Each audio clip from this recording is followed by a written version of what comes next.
අයිබෝන් සුබ දවසක් ඔක්කොටම. අපි සූදානම් වෙන්නේ 11 ශ්‍රේණිය ඉගෙන ගන්න දුල පුතාලා වෙනුවෙන් ඔහුගේ පළවෙනි පාඩම් එකේ කාර්මික විප්ලවය. එහි තුන්වෙනි අධ්‍යයනය තමයි අද අපි සාකච්ඡාව ලක් කරන්නේ. ඒ තමයි sannivedana ශේෂ්ත්‍රයේ ව්‍යාප්තිය කියන කාරණාව.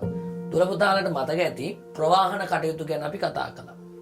ඒ ප්‍රවාහණයට සමගාමීව ඊළඟට වඩා වැදගත් වන ශේෂ්ත්‍රය තමයි sannivedana ශේෂ්ත්‍රය. දැන් මේ sannivedana ශේෂ්ත්‍රය ගැන කතා කරනකොට මෙතෙක් බ්‍රිතාන්‍යය තුළ තිබුණු තාම අධික වියදම් සහිත තැපැල් ක්‍රමය. ඒ අධික වියදම් සහිත තැපැල් ක්‍රමය ක්‍රමානුකූලව මිනිස්සුන්ට යම් බාධාවක් වුණා. අභියෝගයක් වුණා තමන්ගේ sannivedana ක්‍රියාවලියට. ඒ නිසා මොකද කරන්නේ? ඉතා කෙටි කාලයක් තුළදී අඩු වියදමකින් ලිපි හුවමාරු කර ගැනීම සඳහා sannivedana ක්‍රමවේදයක අත්හදා බැලීමක් සිද්ධ කරනවා. ඒ ප්‍රතිඵලයක් වශයෙන් 1840 දී එංගලන්තය තුල ආරම්භ වෙන පෙනී තැපැල් සේවය. පෙනී තැපැල් සේවය. දැන් මොකද්ද මේ පෙනී තැපැල් සේවය කියන්නේ? මතක තියාගන්න දුල පුතාලා, පෙනී කියන්නේ සමාගම. මේ සමාගම විසින් 1840 දී තැපැල් සේවාවක් ආරම්භ කරනවා. මේ වගින් ඕනෑම ස්ථානයක සිට එක පැන්සයකින්, එංගලන්තයේ මුදල් ලේඛකයා තමයි පැන්සා. ඒ එක පැන්සයක් භාවිතා කරලා එංගලන්තයේ ඕනෑම ස්ථානයක සිට ඕනෑම ස්ථානයකට ලිපි හුවමාරු කිරීමට නැත්නම් ලිපි ඇවීම සඳහා ක්‍රමවේදයක් හඳුන්වලා දෙනවා. නැවත බලන්න. අධික වියදම්කාරී තැපැල් සේවාවක් තමයි එංගලන්තයේ තිබුණේ, නැත්නම් බ්‍රිතාන්‍යය තුල තිබුණේ. මෙන්සාවෙන් sannivedana ක්‍රියාවලිය යම් නතර වීමක් තමයි වෙලා තිබුණේ. නමුත් 1840 දී පෙනී කියන සමාගම තැපැල් සේවාවක් ආරම්භ කරනවා. ඒක විශේෂත්වය තමයි එක පැන්සයකින්, පැන්සයක් කියලා කියන්නේ එංගලන්තයේ මුදල් ලේඛකයා, එක පැන්සයකින් ඕනෑම ස්ථානයක සිට ඕනෑම ස්ථානයකට, එක් ස්ථානයක ඉඳන් ඕනෑම ස්ථානයකට ලිපියක් යැවීමේ හැකියාවක් සහිත තැපැල් ක්‍රමවේදයක් හඳුන්වලා දෙනවා. එතකොට මෙන්න මෙහෙම ආරම්භ වුණු කාර්මික විප්ලවයේ sannivedana ශේෂ්ත්‍රයේ ව්‍යාප්තිය ඊට පස්සේ මේ ලිපි හුවමාරු කරන ක්‍රමවේදය තවත් විධිමත් ස්වභාවයකට පරිවර්තනය වෙනවා. ඒ තමයි දැන් ලිපි හුවමාරු කිරීමේ ක්‍රියාවලිය සාමාන්‍යයෙන් එක් ස්ථානයක ඉඳන් තවත් ස්ථානයකට යම් කාලයක් ගත වෙනවනේ. ඒ නිසා ප්‍රවාහන ශේෂ්ත්‍රයේ ඇති වූ ශීඝ්‍ර දියුණුවත් එක්ක ලිපි හුවමාරුවට යම් ආකාරයක මිනිස්සුන්ගේ අවශ්‍යතා සියල්ල මතුවෙනකොට අර භාණ්ඩ ප්‍රවාහනයත් සමගම ලිපිත් යවන ක්‍රමවේද හැදෙන්න පටන් ගත්තා. කොහොම වුණත් විවිධ අත්හදාවලින් මේ වන විට සිද්ධ වෙමින් පවතින ලිපි හුවමාරු කර ගැනීම සම්බන්ධයෙන් ප්‍රවාහන ශේෂ්ත්‍රයේ ප්‍රවාහනයත් එක්ක ලිපි යැවීම, තැපැල් කෝච්චි කියලාත් ඔය තියෙන්නේ. එතකොට ඒ විදිහට විවිධ අත්හදාවලින් කරමින් පවතිනවා. කොහොමාරි ඊට පස්සේ 1844 වෙනකොට මේ තැපැල් සේවාවේ තැපැල් ක්‍රමවේදය තුල පුතාලා මතක තියාගන්න තවත් අලුත් නිර්මාණයක් එනවා. ඒ තමයි සැමුවෙල් ක්‍රොප්ටන්. සැමුවෙල් ක්‍රොප්ටන් නෙමෙයි, සැමුවෙල් මෝස් විසින් හඳුන්වලා දෙනවා මෝස් පණිවිඩ ක්‍රමය. නැත්නම් අපි කියනවා මේකට විදුලි පණිවිඩ ක්‍රමය කියලා. ඒ විදුලි පණිවිඩ ක්‍රමය හඳුන්වා දීමේ ප්‍රතිඵලයක් ටෙලිග්‍රාෆ් ක්‍රමය කියලාත් කියනවා. 1844 දී සැමුවෙල් මෝස් විසින් විදුලි පණිවිඩ ක්‍රමය නැත්නම් ටෙලිග්‍රාෆ් ක්‍රමය, මෝස් පණිවිඩ ක්‍රමය සොයාගත්තා. මොකද්ද මෙතනදී උනේ? ස්ථාන දෙකක් අතර විදුලි කම්බියක් යොදාගෙන සංකේත උපයෝගී කරගෙන ඒ හරහා පණිවිඩ හුවමාරු කරනවා. දැන් අපි ඔය sannivedana ක්‍රියාවල අපි කරන්නේ SMS ගහනවා කියලා. ඒතර SMS එකේ අපි කරන්නේ සංකේතනේ. අක්ෂර කියන සංකේත පාවිච්චි කරලා ෂෝට් මැසේජ් එකක් සෙන්ඩ් කරනවා. හැබැයි මුල් අවධියේදී උනේ අක්ෂර වෙනුවට සංකේත කීපයක් භාවිතා කළා. ඒ අක්ෂර සංකේත සහිත පණිවිඩයක් විදුලි කම්බි දෙකක් කරා නැත්නම් විදුලි කම්බියක් කරා ස්ථාන දෙකක් අතර උවමාරු කිරීමේ ක්‍රමවේදයක්. අපි මේ ක්‍රමවේදයට කියනවා මොස් පණිවිඩ ක්‍රමය නැත්නම් විදුලි පණිවිඩ ක්‍රමය කියලා. ඒ ක්‍රමවේදය යම් ආකාරයකට සාර්ථක වෙනවා. 1844 විතර වෙනකොට එංගලන්තයේ ආරම්භ වෙනවා. පසුව මේක ලෝකේ පුරා මේ මොස් පණිවිඩ ක්‍රමය ටෙලිග්‍රාෆ් ක්‍රමය ව්‍යාප්ත වෙනවා. ඊට පස්සේ මේ 19 වන සියවස මුල සිටම මේ විද්‍යුත් ක්‍රමවේද භාවිතා කරමින් දුරස්ත ස්ථාන sannivedana කටයුතු සිදු කිරීමේ ක්‍රියාවලිය පිළිබඳ විවිධ අත්හදාබැලීම් සිද්ධ වෙනවා. ස්ථාන දෙකක් අතර විද්‍යුත් ක්‍රමවේද භාවිතා කරමින් දුරස්ත sannivedana ක්‍රමවේද විධිමත් ස්වභාවයෙන් පවත්වා ගන්න විවිධ පර්යේෂණ ක්‍රියාත්මක වෙනකොට එහි ප්‍රතිඵලයක් වශයෙන් තවත් නව නිපයුමක් එනවා. ඒ තමයි 1876 අවුරුද්ද. ලෝක ඉතිහාසයේ මිනිස්සු ගොඩක් වෙනස් වෙච්ච අවුරුද්දක් බවට සමුළු ලෝකෙම වෙනස් කරපු අවස්ථාවක් ගොඩනගෙනවා.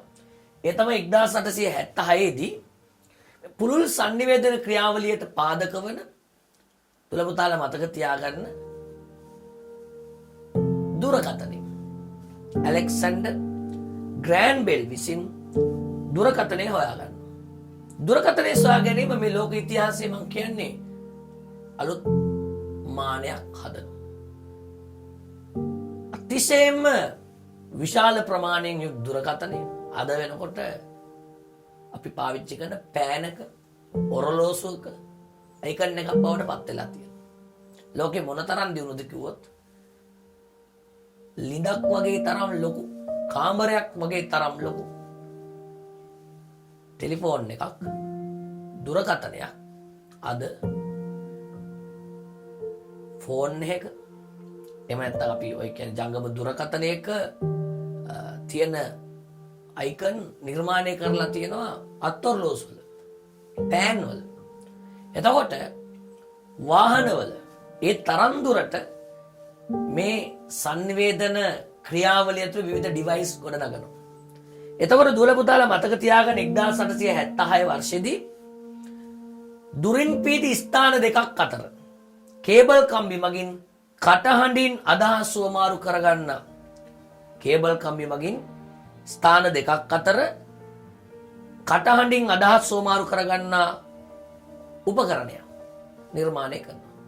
කටහඬ ස්ථාන දෙකක් අතර දුර ස්ථාන දෙකක් අතර කටහඬ වමාරු කරන දුර කතනය.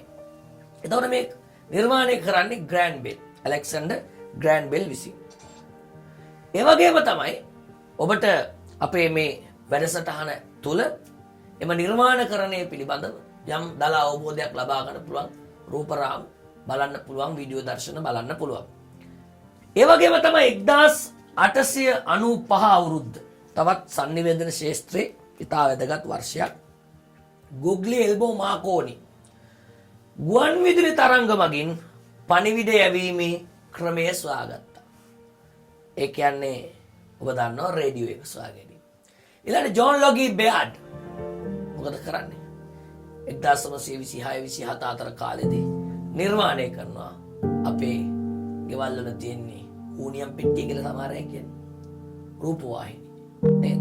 රූපවාහිනිය ආවට පස්සේ මිනිස්සුන්ගේ චින්තනය වෙනස් වුණා කියලා කියනවා. ඉතින් සමහර ගෙවල් වල රූපවාහිනී තහනම් කරලා තියෙනවා. සමහර ගෙවල් වල මිනිස්සු උදේට පටන් ගන්නෙ 4:00 5ට දවස. රාත්‍රී 12ට විතර දවස් ඉවර කරන්නේ රූපවාහිනිය විවෘත කරගෙන. ඉතින් රූපවාහිනිය නැතිවම බැරි සාධකයක් බවට දැන් පත් වෙලා තියෙනවා. කෑමක් හදාගන්න. ඖෂධයක් ගැන දැනගන්න.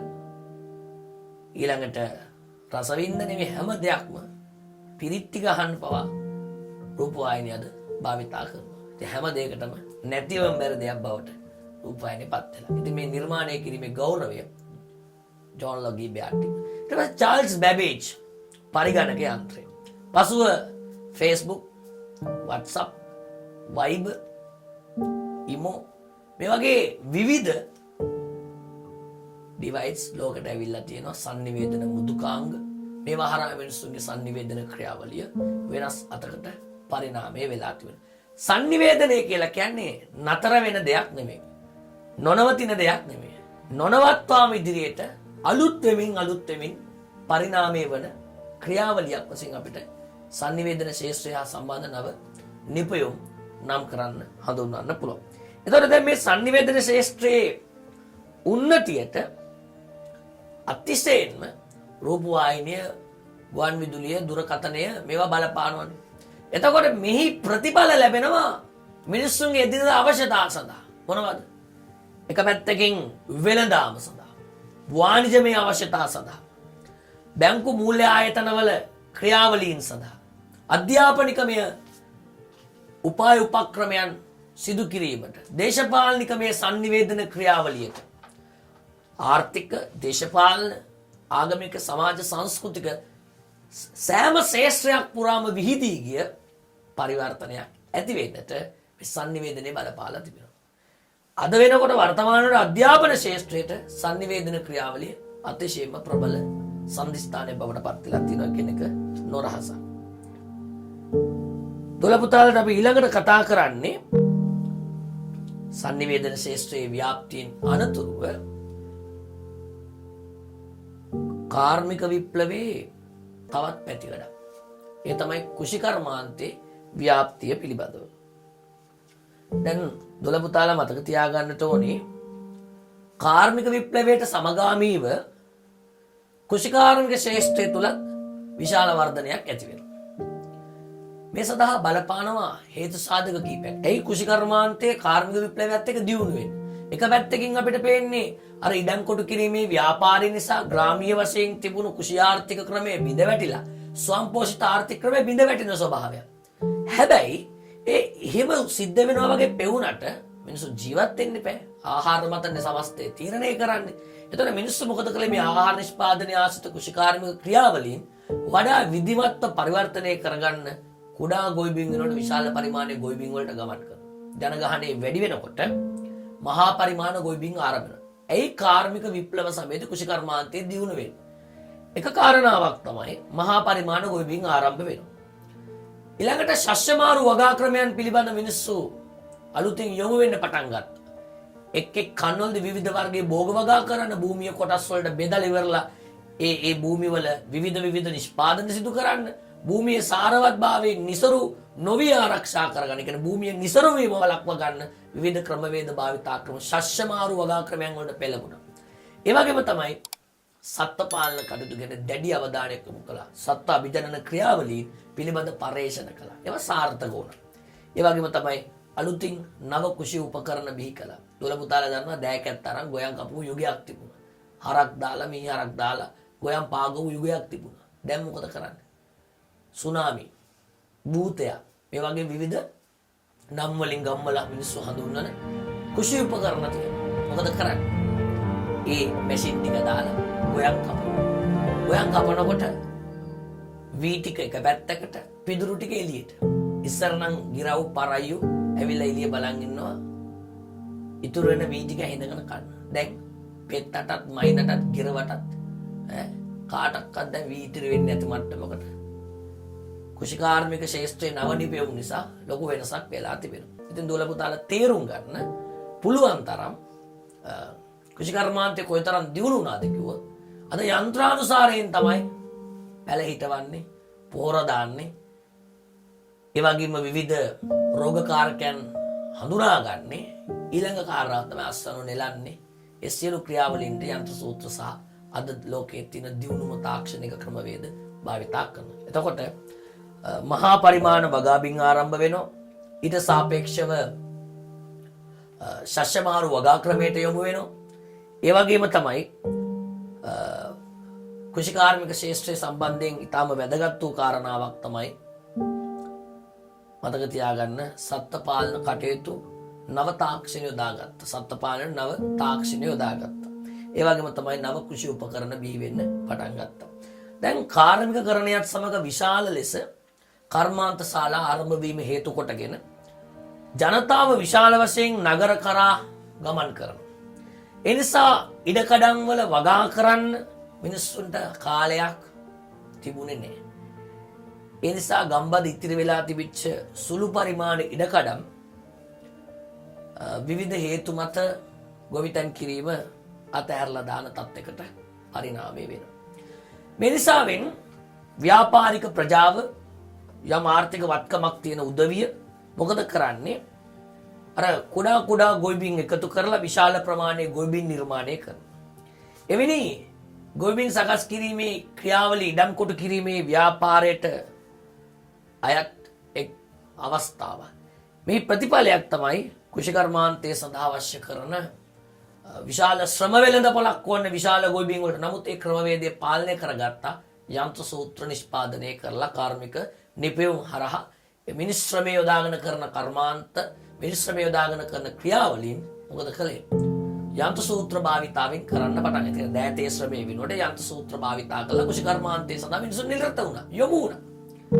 ඉතින් මේ නිසාවෙන් එක පැත්තකින් වගා කටයුතු සිදු කිරීමේදී ඒක වඩා පහසුවක් වුණා. ඒ වගේම තමයි ඉඩම කොටස් වලට බෙදාගත්තා. ඒතර අපි තුන්කොන් වගා ක්‍රම වලට ගියා.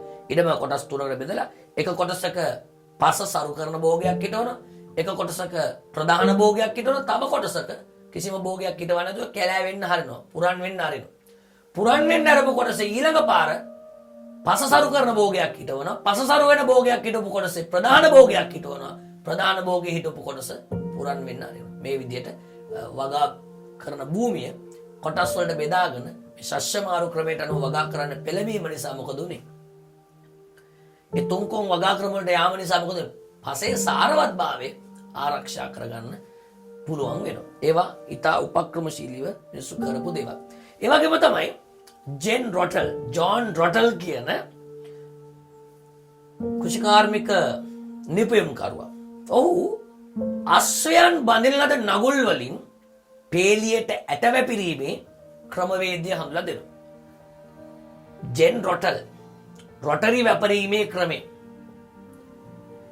පොළව සකස් කරලා සාමාන්‍යයෙන් කරන්නේ අපි ගිහිල්ලා දාන්නේ ඉහිනවා, පැල හිටවනවා. එතකොට එක්කෝ වතුර නිසාවෙන් පැල විනාශ වෙන්න පුළුවන්. එහෙම නැත්නම් කුරුල්ලෝ බීජ වර්ග ආහාරයට ගන්න පුළුවන්. කෘමි වගේ සත්තු, කූඹි වගේ සත්තු ඒ ධාන්‍ය ආහාර සඳහා ගන්න පුළුවන්. වර්ෂා කාලයේදී ඒක සෝදලා යන්න පුළුවන්. මේ වගේ ප්‍රශ්න ඇතිවෙනවා. ඒ නිසා මොකද කළේ? අඩු ධාන්‍ය ප්‍රමාණයකින් වැඩි ඵලදායීතාවක් ලැබෙන, වැඩි කාර්යක්ෂමතාවයක්, ඵලදායීතාවක් වැඩියෙන් ලබා ගන්න පුළුවන් නිෂ්පාදන ආර්ථිකයක් හදන්න ජෙන් රොටල් විසින් රොටරි වැපිරීමේ ක්‍රමය හඳුන්වලා දෙනවා. ඒ නිසා වෙන දුර පුතාලා මතක තියාගන්න වැපිරීමට අවශ්‍ය කරන බීජ ප්‍රමාණය අඩු කර ගැනීම සහ වැඩි ඵලදායීතාවක් සහිත තත්ත්වයක් උදා කරගන්න ජෙන් රොටල්ගේ රොටරි වැපිරීමේ ක්‍රමය නැත්නම් පේලියට ඇට වැපිරීමේ ක්‍රමය උදව් වෙනවා. ඔබට ඒ සම්බන්ධ දර්ශනය පවා මේ වැඩසටහන තුලදී බලා ගන්නත් අවස්ථාවක් තිබෙනවා. ඊළඟට අපිට ඉතාම වැදගත් කෘෂිකර්මාන්ත ශාස්ත්‍රයේ ව්‍යාප්තිය යටතේ තවත් වැදගත් සාධකයක් තමයි මේ සත්ත්ව පාලන කටයුතු ආශ්‍රිත නව පර්යේෂණ කටයුතු සිදු කරන රොබර්ට් බැක්වෙල්. රොබර්ට් බැක්වෙල් මහතා විසින් නිෂ්පාදනය කරනවා බැටළුවන් අභිජනනය ආශ්‍රිත නව සොයා ගැනීමක්. සාමාන්‍යයෙන් බැටළුවෙකුට පැටවු ලැබෙන ප්‍රමාණයක් තියෙනවා. ඒ ප්‍රමාණය වැඩි කරගත්තාම මොකද වෙන්නේ? වැඩි බැටළුව ප්‍රමාණයක් එකතු වෙනවා. එතකොට මොකද වෙන්නේ? බැටළුවන් අවශ්‍ය මොකටද? බැටළුවන් අවශ්‍ය වෙන්නේ රෙදි නිෂ්පාදනයට, නූල් නිපදවීම සඳහා.